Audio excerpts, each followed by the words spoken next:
Mga kapuso, karong buntaga ato makauban sa spotlight si General Santos City Mayor Ronnel Rivera. Mayor Ronnel, welcome og dayon sa At Home with GMA Regional TV. May buntag sa tanan, especially sa GMA TV o sa At Home sa GMA program. Yes, Mayor, kumusta na ka o kumusta itong mga kapusong generals karon diha sa atong GenSan? So far, so good ang sitwasyon namo sa syudad, although naatay gamay kaso sa COVID, but nevertheless, everything's fine with sa atong syudad, RJ. Mayor, ilado ang GenSan tungod kay abunda kini sa produkto mga isda. Labi na ang lamian gayud nga tuna, dami sa punan nako, Mayor. Kumusta karon ang maong fishing industry sa syudad, Mayor?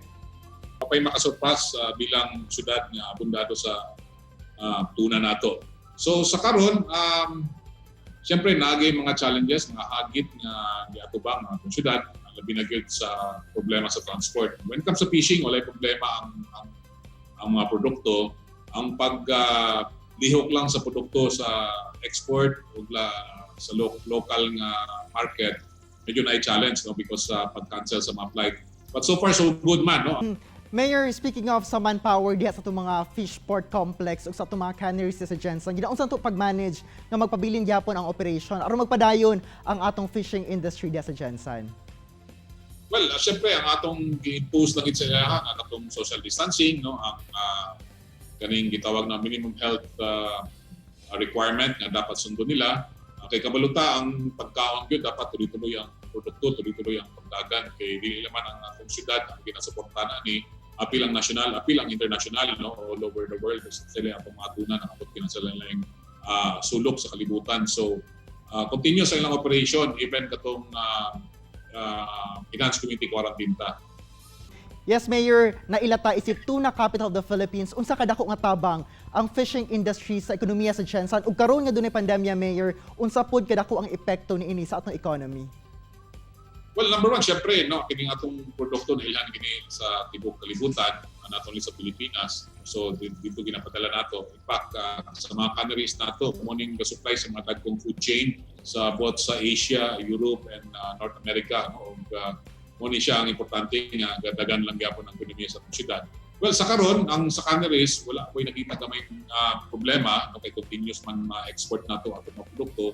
Kanilang yung kaning mga fresh shield natong tuna kanang mga sashimi grade nato nga ginadala nato sa Japan. Kay supposedly sa regular nga transshipment nato ani basta wala pay COVID, buntag pa lang padala na nato sa Manila, nya from Manila to Japan siya, no, but karon siyempre, because na-cancel ang mga flight, wala yung itabo na activities. Muna yung mga challenge lang, no? Mayor, in a wider lens, sentro sa commerce and industry ang GenSan sa Sorsogon Region. Unsa ang estratehiya nga inyong ginapatuman to maintain, no, nga makontain ang pagkatag sa COVID-19 dira sa atong syudad sa GenSan? Well, una sa tanan, ato ni RJ, we start early, no? As early as February pa lang, i-organize na nato ang atong local interagency task force o kaning COVID-19 local task force nato. And then we formulate dayon ang pag-organize ng mga barangay health emergency response team, no? So muna siya ang pinaka-importante. And then of course, ang community participation is very important. So gi-engage kinato ang komunidad para motabang nato pag-address sa kaning krisis sa COVID-19. So one way isang reporting, no, gikan sa community kung naay mga siyempre mga kainailaala mga tao nga niabot, and then dapat yun ma-monitor sila kung naay mga symptoms, report tayo.